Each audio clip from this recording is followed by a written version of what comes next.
Hello, everyone. Welcome to another episode of the Day Zero podcast. I'm Spectre. With me is Z. Today we have an RCE in DynamicWeb, some VMware bugs in Carbon Black Cloud Workload Appliance and vRealize Operations Manager, as well as a directory traversal. Sorry, never mind. That was I forgot we dropped that topic, so never mind that last part. And we have some GitHub Actions stuff as well. So we'll get into our first topic here, which uh, is a logic flaw in DynamicWeb. Um, this one was kind of the simpler topic for the week. The bug is very quick and straightforward, which Asset Note found when they looked at the page load function in the admin default endpoint, which was used for initial setup. So DynamicWeb is like a cloud-based e-commerce solution written in C Sharp, and it had a check on that setup page to try to redirect away if the setup was already completed for obvious reasons. The problem is they attached that condition and ended it with a condition for checking if the request action text was empty. And if it wasn't, then that redirect wouldn't happen and you'd effectively be able to run the setup again. So just kind of one of those weird bugs where the and in the if statement should have been made into an or, which is a really dumb bug that we've seen before. Not too often, but we have seen it before, and we've covered it on the podcast. But yeah, because of that, the an attacker could access the initial setup page and with that do a lot of damage. They would be able to like copy files, connect to a database, set up database credentials, create admin users. There was basically not really a limit to the capabilities that it exposed because the setup provides a lot of powerful capabilities that you would need. So, yeah, just kind of a stupid bug to start off with, but I mean, um, it is a stupid powerful one. bug. It is, yeah, powerful also. It is one of those things that, I mean, again, like I said, it's not the most common bug out there by any means, but it is something that's really easy to make. If you're intending in this case to just be like, if the text is empty, or so text is empty default case, send it over to the admin page. Or if, the setup's already been done, go to the admin page. Like, it's easy to see what somebody was thinking, and then I mean, maybe they just happen to be using and a lot and type that by habit or whatever. It's one of those things that is just so easy to gloss over, to look over when it's already written, because you already have in your head what it's doing.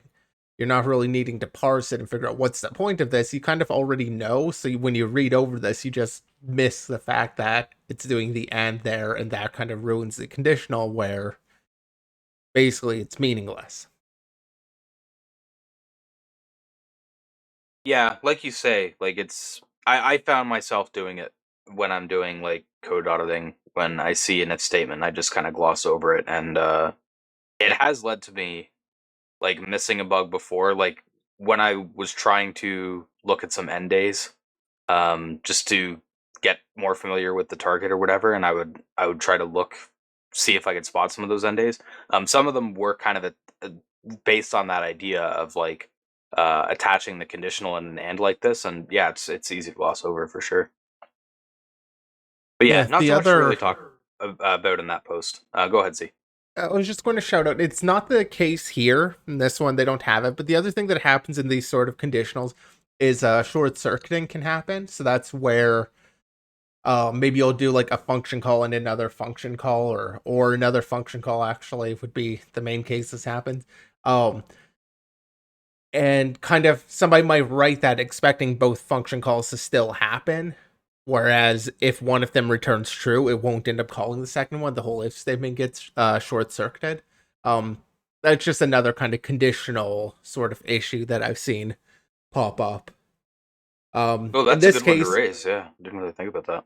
yeah, I mean that's definitely not the case here. It just I feel like it's in a very similar vein where you're just kind of writing an if statement that you can kind of gloss over, thinking it does one thing, but things get optimized another way in that case.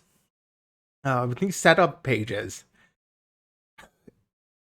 I mean, we talked about, I think it was just last week, we were talking about another issue. I think it was the Zabbix issue where you can get access to that setup page again. That one had a bit more of an exploit to get to it as you were kind of abusing the client-sided session. But it just seems like such a silly issue to leave in there. Like, it is just kind of one of those glaring holes. So kind of seeing it left in here, obviously they have the condition to try and block it. It just feels like an odd issue to be left in. Seems like something that's waiting to be taken advantage of a little bit. Yeah. Yeah. Like, those setup pages are some that should catch the attention of anybody who's looking at the code to make sure it's protected. I mean, even though this case, I think you can gloss over in code really easily. In practice, like, if you're testing on a live environment, the condition here is basically you provide a string that goes into the setup page. So you provide the valid URL that it would have used normally. So had you copied and pasted that from setup and tried it again, it would have worked here. So in testing, this is something really easy to find. Granted, this does assume you kind of have some level of knowledge about the internals. Being open source, that's fair to ask, but on some applications, that's not always going to be the case. All right, so we'll move into our next post here, which was by Teddy Katz on a bug in GitHub Actions. This is a follow-up to a post from March of 2021. That was a separate attack that also exploited the bug in GitHub Actions, where it would execute code from the base branch of a PR. But it was possible to set the base branch to a commit hash instead of a real branch. I believe we covered that at the time. This post is based on a similar idea, but this time instead of using commit hashes as a branch, the author thought, what if we create, or what if a branch is created that collides with a commit hash? So Z, I'll let you take this one away because I know you found this one fairly interesting. Yeah, this is, I think, my favorite bug from this week. And it starts off with just looking at some of these weird edge cases. So within get, you have your branches, you have the commits have their own hash, and they're more or less independent. Within GitHub, you kind of have the case where you can access, they'll show the URL here, github.com/someone/their repo name tree, and then you can just give it the hash to access the hash, or you can provide it a branch name to access the branch name. So there's a little bit of ambiguity in terms of what that next identifier stands for. They won't like you make or actually push a branch that contains just 40 hexadecimal characters. So in other words, you can't push a branch that looks like a commit hash, but you can push a branch that looks like a short hash, which is the short form of the hash. And that creates a situation where there's a bit of ambiguity in terms of what should GitHub resolve when you try and access that URL. Are you trying to access the short hash, or are you trying to access the branch? It gives you the branch by default when both of these exist. But the bug itself, or the exploit that they found here, kind of takes advantage of the fact there is this edge case where it can resolve to something different depending on the current state of things. I will also mention, since we talked about basically crafting commits to match the branch names, the same guy here, Teddy Katz, also has a tool called Lucky Commit that effectively can brute force to get whatever short hash you want. The repo's linked in the blog post here, so I won't toss a link into our notes, but the gist of it is it'll kind of just append bytes onto your commit message, I think, until it gets the hash that it wants, or a hash that matches what it's looking for. So you are able to craft the at least part of the hashes reasonably well. You are doing a little bit of brute force on the commit messages, but it can happen. Jumping back to the actual issue here, which I thought was cool, is it takes advantage of, like I was just saying, this ambiguity between what's being referenced. In particular, when it comes to a pull request, if you have a pull request that's made on a branch that has a name consisting only of these hex characters,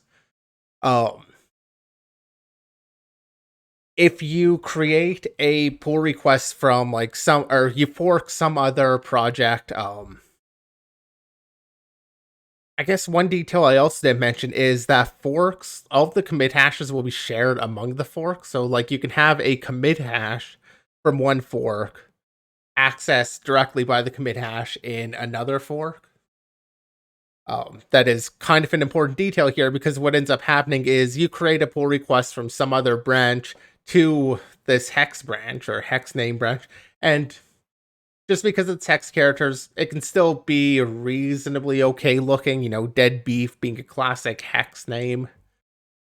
Just 8 characters, all of them are within kind of the hex range, so you can recreate these hashes. Or there are some options for this to happen accidentally. Anyway, the hash is created.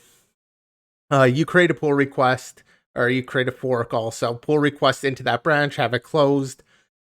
And then what they notice is if that original branch gets deleted, um, you can you can reopen the PR using that. Basically, it'll use that short hash. It'll resolve to that instead of the original branch. So you're able to kind of trick the pull request using its base repo as some commit hash that might not even be on the fork. So completely untrusted code. And that includes any workflows that exist within that commit hash. I've kind of been long-winded about it, but effectively taking advantage of that ambiguity to get a pull request on a particular repository and access to that repository secret, or well, the workflow would have access to the secret, despite the code existing on another fork, is effectively what's going on here. Yeah, like you said, it's just a problem that arises when you start trying to allow different types of identifiers in the same field. You kind of run the risk of, um, yeah, that ambiguity causing some kind of desync in the state, I guess, that can be abused, like it is in this case. Now, this attack, while it is really cool, in practice, it does require a pretty far-fetched scenario to actually take advantage of, because it relies on multiple actions from the victim that are really like out there that I it's hard to imagine a maintainer really doing, because they'd basically have to create a branch name and push a branch that would be able to conflict with a commit short hash. Plus, it would then later have to be deleted as well, which is a fairly convoluted and unlikely scenario, See, mainly with I the don't, branch name being so like it would have to be able to conflict with a hash, which is quite an ask. Like that's going to be I don't entirely a agree. high bar, I Um, think. so it is a higher bar than if you didn't have that at all. But at the same time, basically all it's saying is you need a hash that's or you need a branch name, sorry, that's a short name and it's, only using letters basically A to F. There are a number of words that can fit within that might be named as a branch. So this is the sort of thing that I agree with you that this isn't necessarily going to be like if I'm targeting a very particular repository, it's probably going to be a big ask. But if you're just targeting anywhere on GitHub in general and seeing what damage you can do, that feels a lot more practical and a lot more widespread. Where actually, yeah, as Rudamo just mentions, can go look for repos that happen to have these branch named like that, or these branches named like that already. That's kind of my thought. Like, yes, it's unlikely for any particular specific target, but I think on a whole, like it definitely happens and probably happens often enough that it could have been abused. Um, it does depend. Like if a repository has a very strict naming convention on their branches, maybe it's not going to happen. But um, that said, I agree with you. It is something that it is a bigger ass than just not having any sort of requirement at all. But it does seem somewhat believable to me. Well, a point I'd want to raise against the argument of like you could look for repos that have it is you kind of have this other requirement that the repo would have to be using GitHub Actions and it would have to have a pull request target event trigger um, set up in a workflow.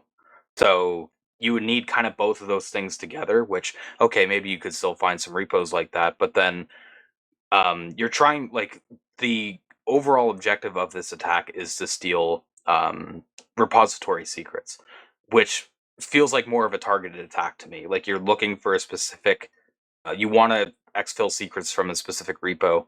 Um, Trying to steal secrets on just some random repo doesn't really feel that useful to me. But maybe that's just me. Maybe You it mean would at be scale? worth it to try to find some other repository that. I don't know. It just doesn't really seem like a very viable attack scenario. But I don't want to dismiss it out of hand either, I guess. Oh no, I mean, like I said, I agree with you. There are definitely a lot of asks going on here that do make it challenging. Like this is not something that just like you can take any repository and get the secrets from it. Um, but it does still feel kind of like, I could see this happening despite that, like in some cases.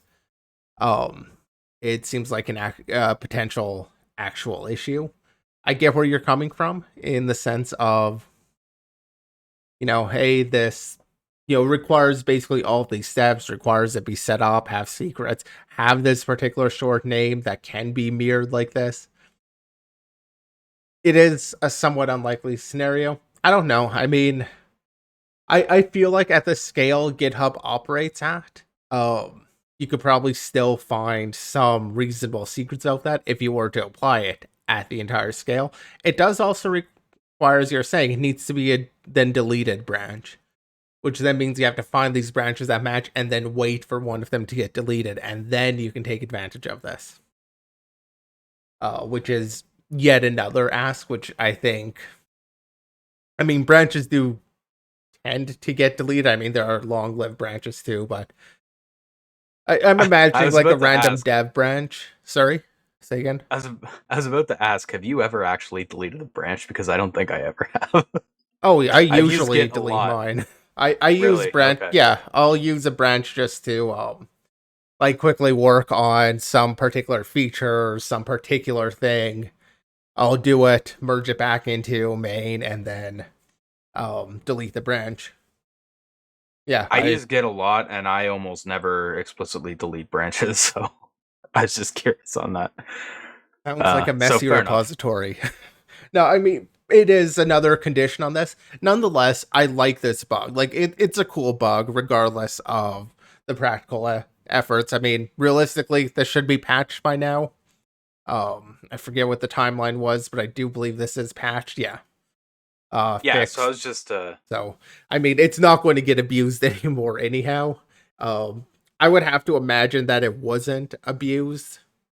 Maybe it was. GitHub hasn't actually made any statement that it was, so I can't imagine it was. It does seem a little bit obscure, but it is a very cool bug, I think.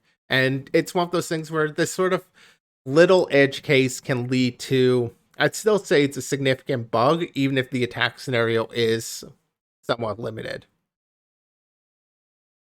I agree, and I was just about to get into the fix a little bit because technically the issue still kind of exists, but they mitigated it so that it's no longer a security issue. So basically, what they did was they ensured that pull request target events and workflows can only trigger from branches now and not from commits. Um, Though you can still reopen a pull request with a deleted base branch if it collides with a short hash, but you can't get actions ran on it the same way now. So it doesn't, like, you're not going to be able to get an arbitrary workflow ran to be able to steal secrets like this. Um, but that kind of quirk where you can reopen the pull request if you can get a collision with the branch name still kind of exists. So I thought that was kind of funny, but yeah, as the author says, the security impact isn't really there anymore with that mitigation. Uh, One other thing I wanted to mention as well is near the beginning of the topic, I mentioned that we covered, like, I think that we covered part one, and I just verified while Z was covering the bug, and we did. Um, this was all the way back when we were still doing numbered episodes on episode 69. 32 minutes in, we covered the first part, the first blog post of this. So if anyone's interested in that, that's where you can go. And yeah, that is pretty nice. So all right, so we'll get into our last topic here, which is VMware. So this centers around 6 bugs in VMware that were discovered by PT Swarm. Um, Two of which were in Carbon Black Cloud Workload Appliance, which is like middleware for on-site infrastructure and Carbon Black Cloud. The other 4 were in vRealize Operations Manager API. I think the first two and how they chain together is probably more interesting. So Z, I'll let you get into the bugs here. Oh, so because it's more interesting, I get to cover it. Is that how we do this? Exactly. Yeah. um, That's how it is.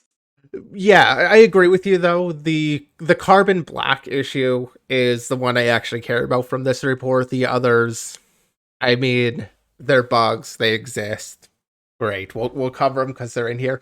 Um, I don't know if I want to call this two separate issues. I In our little summary that we have for the website, I do call it out as two issues. They do here. The first thing is just the fact that this ACS slash API v1 service token endpoint exists. So you access random service, Carbon Black service doing its thing. It needs to make some privileged call. It can make a call out to this endpoint, service token endpoint, with its service name as one of the parameters at the end, and it will get a JWT that it can then pass into other APIs in like the authorized header. So it's a bearer token effectively. It's going to pass that along for its authorization. Now that user it reflects a token for a service user role, and that role happens to be very privileged, or basically its permissions are star. It has all of the permissions, so it's a very privileged user. The service role, I would say, like on a defense in depth aspect, having permissions defined per service would make a lot more sense and would limit some of this. But since they're only providing in a service name anyhow, um, like that's something any attacker can basically make this request. So as is, any attacker can make the request and get this very privileged JWT. Um, Going beyond that, like as an issue, like it's an issue, but it's more of a defense in depth thing because you still need kind of the internal access to this. This isn't something, this endpoint is, in theory, it's not hittable from like the cloud or from the internet. This is something you already have to be on the inside. In terms of resolving that, like I could imagine more of an API where they provide one token and can get another short-term token that they can use to make these privileged, kind of like a impersonation sort of setup or something. Um, that way, there's a little bit of authentication between the services. There are ways to improve that. It's definitely very sketchy to have this and really privileged user and the token's just available to anybody who knows the right API to call. But the actual bug of interest, in my opinion, is when they're dealing with the envoy proxy. So as I said, this endpoint exists, but it's not accessible through the internet. And that's because in front of this, when all of the requests are coming in over the internet, they're going to come in through the front loader proxy, or the front end proxy, sorry, which is an envoy proxy. It has all of its rules set up, like, this endpoint goes to this location, pretty much what you'd expect for a sort of API router. So it comes in there, and what they found was that, let's see if I can find the rule here. Or the rules, sorry. What they found is that the rule itself would effectively, if they're coming in from the internet, it would match this route to the service token route. But it would basically just rewrite it to say, no cloud, and it would basically become a 404 if you're coming in on this thing. So if it sees the prefix, sees this route, it's like, hey, no, this is going to become a not found. First of all, I really hate when they do this sort of rewriting. I've seen it done in other applications, just when they rewrite it to something else rather than rejecting it at the proxy itself. It just feels like that introduces a bunch of attack surface. In this case, that wasn't what got abused anyhow. Or I guess you could actually argue that was what got abused, because they still let this request kind of go through. It just gets the 404 because ultimately the rewritten route isn't found. But what they end up finding here is that same endpoint. So it's a /ACS. That's the service basically that has this service token that can be hit. That still has a route. So they can still make requests out to ACS. They just can't hit this one particular block listed route for the service token. And what they found is effectively a difference between how the envoy proxy is going to parse those routes and how the Tomcat server actually running the service parses those routes. Specifically, this normalized path value. by default, it will not, Envoy will not normalize the paths. So that means if you send in a request like this, %73 replacing the S, so just hex encoding or URL encoding it, sorry. URL encoding that one letter, suddenly this path does not match the service token path anymore. It's a different string. It will resolve to the same thing. So when this hits the actual Tomcat server, it will get routed there because of this ACS route. When it gets hit there, Tomcat will normalize it. It'll see like, hey, this is URL encoded. Let's decode that. Okay, where are we routing it to? And sends it off to the service token. Thus giving access through the cloud for this very privileged service token, or JWT, that they can use against the other APIs to do everything the application would allow. It's a fun bug when it comes to these sorts of proxies. It feels like it's just a challenge to always think about all the differences in parsing. It is another one of those just parser differential issues. When you have multiple proxies set up, they might treat things differently. So getting the routing right and getting that normalization right, it does matter. Craniums in chat, says this still a cool bug. I mean, I agree. I like these sorts of bugs because they're very simple.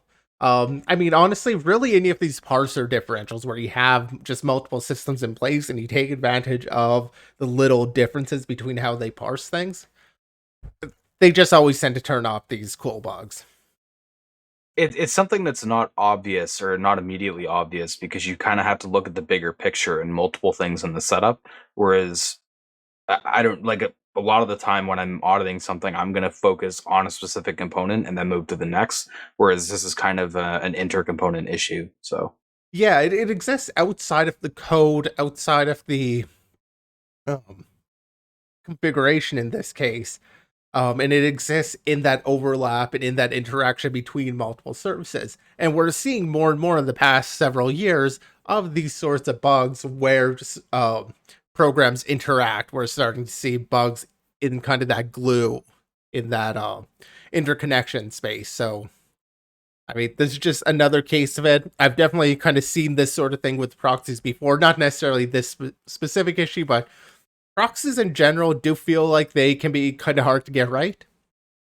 It is the sort of thing where you've got so many things that can go wrong when it comes to getting the routing right, unless you have very simple routing rules. Moving on though to the vRealize operations manager issues, there were several here. First one being a server-side request forgery, and extremely straightforward. That's Casa, nodes, thumbprints, endpoint. You make a post to it with an array of IPs, or presumably you can put domains in there too. And you get the response with whatever the page content was. You're going to get that in the response along with the address that gave it. Straightforward SSRF. Not much special there, in my opinion. You'll have the request go out. What they did find interesting out of that one, though, is also that it would add an authorization header because this is meant to be used between its different services. So it would pass in the authorization header to indicate like what it's allowed to do. So this would effectively leak the authorization header for, was it maintenance user or maintenance admin? It would basically just add in the credentials for that. Something to look for. I believe we've actually seen a cloud escape. I think it was in Azure. Maybe it was AWS. But I do recall cloud escape where it was by getting an SSRF and seeing that authorization header that then exposed the sensitive credentials. So definitely something to keep an eye out for. I believe it was Azure. I think I know the topic you're talking about. Yeah. Yeah, and then they also had a issue where basically when you have that sort of token, you can make a request out to this OS slice user endpoint with a username and a password to change a to change their password. It doesn't require you actually enter the current password or that it be like your current account. Just provide the username, provide a new password. probably meant for like admins to reset passwords on system, because you can then use these credentials to log in via SSH. So just one of those maintenance sort of endpoints, kind of exists there as a feature. I can't imagine, I don't think they talk about that one even getting patched, or really about, and I don't think they really talked about any of the patches actually. And they also had a directory traversal. Again, straightforward, uploading a certificate this time, endpoint for that. In the name, / straightforward thing, upload a web shell, access the web shell, and they've got RCE that way. So the vRealize bugs here, I mean, they're bugs, they exist, we see it all the time, nothing too interesting, but I love that proxy one. The first one with Carbon Black and the Envoy proxy, it's a great bug. I mean, it sucks that it exists and made people insecure, but from the offensive security side of things, I mean, great bug, and I like to see it, and I'd like to see that research.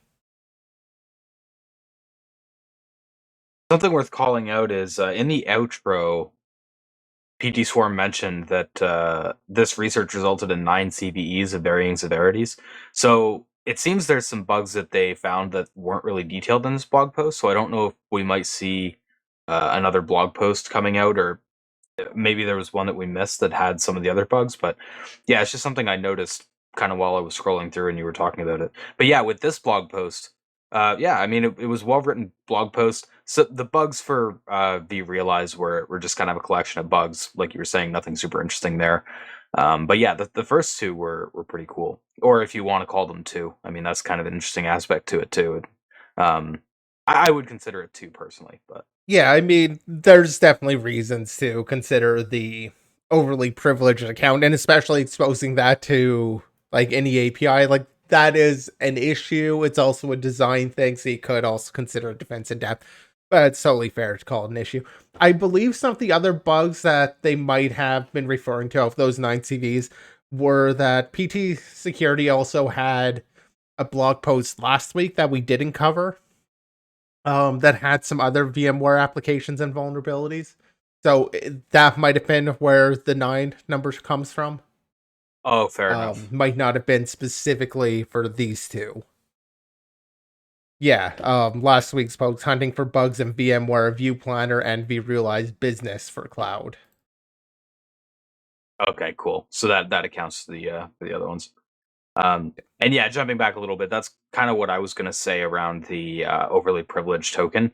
Is it's just kind of a defense in depth kind of thing where yeah, that bug wouldn't really matter if the privileges were set up properly and that endpoint wasn't actually reachable anyway externally, but the fact that it was, like, that wouldn't have really been as impactful or exploitable if the token wasn't overly permissioned. So yeah. All right. But that's basically all the topics that we have for today. So unless you want to add something, Z, we'll No go ahead shout and wrap it outs. up. No, okay, cool. So, like I said, that's all the topics we have for today. Thank you to everyone who tuned in. As per usual, the VOD will be up on YouTube and Spotify, as well as other platforms tomorrow, and up on Twitch immediately. Check out our Discord or follow us on Twitter for when we go live and for discussion. Links for those are down below or in the chat. Tomorrow we'll be live with the binary episode at 7 p.m. Eastern, 4 p.m. Pacific, so make sure to catch that, and we'll see you all then. And also, thank you, K9, Team K9, for the 100 bits right at the end there.